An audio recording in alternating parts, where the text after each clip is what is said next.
Bismillahirrahmanirrahim. Assalamualaikum warahmatullahi wabarakatuh. Allahumma sholli ala sayyidina Muhammad wa ala sayyidina Muhammad.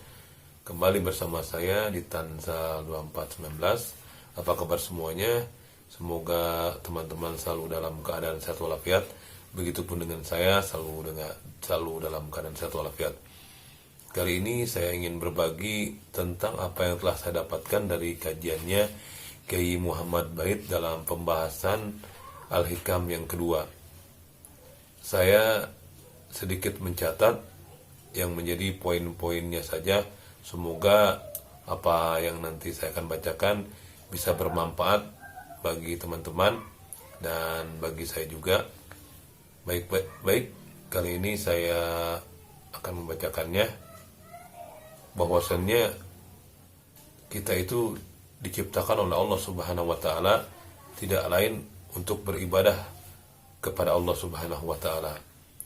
Dalam surat Az-Zariyat ayat 56 Allah berfirman, Bismillahirrahmanirrahim, "Wa ma khalaqtul jinna wal insa illa liya'budun." Dan tidaklah aku menciptakan jin dan manusia melainkan untuk beribadah kepadanya.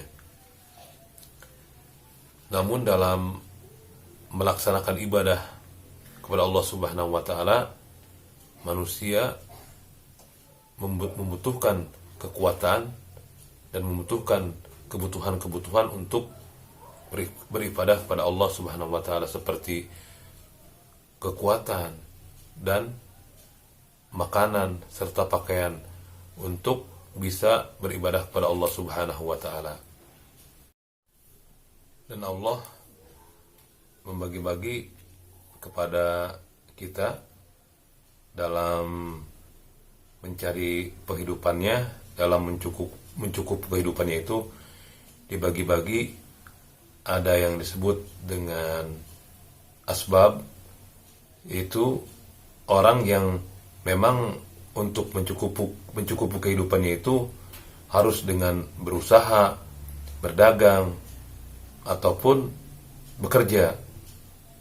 Namun ada orang yang memang tidak perlu bekerja, tidak perlu berdagang, tidak perlu berusaha, namun ia bisa mendapatkan rezeki atau mendapatkan sesuatu untuk mencukupi kebutuhan hidupnya, yang itu dinamakan makom tajrid.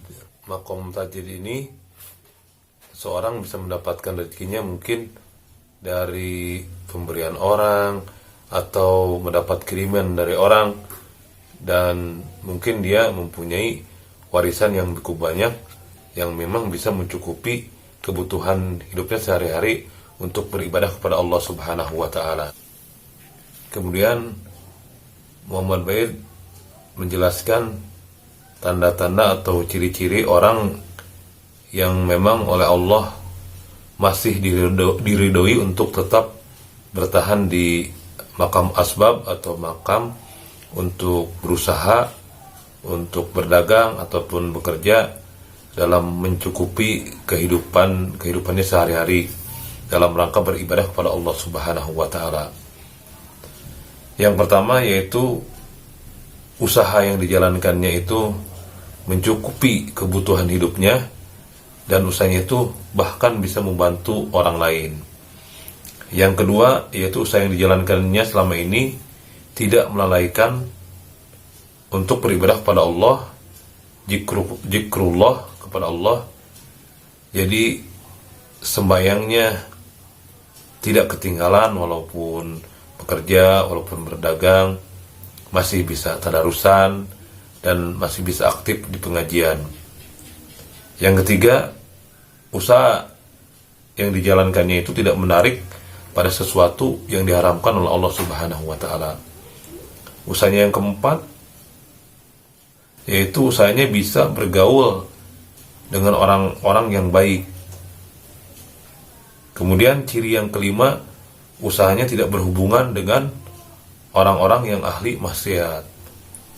Dan ciri yang keenam yaitu usahanya ada niat yang soleh atau niat yang baik.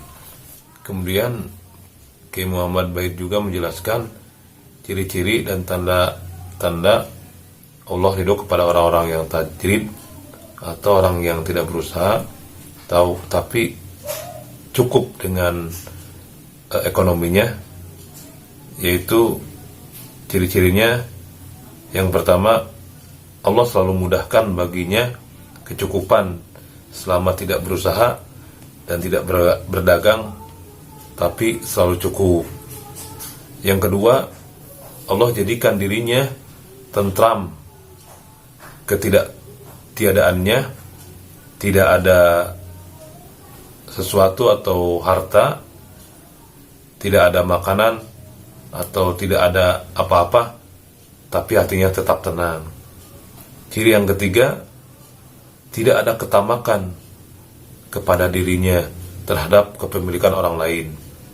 Dan yang keempat, bersihnya waktunya untuk beribadah pada Allah Subhanahu wa taala. Selalu sibuk dengan ibadahnya, dan ekonominya tetap cukup. Mungkin itu saja catatan yang saya bisa sampaikan. Mohon maaf jika ada yang kelewat, mohon maaf jika ada yang salah. Semoga bermanfaat. Wabillahi taufiq wal hidayah. Wassalamualaikum warahmatullahi wabarakatuh.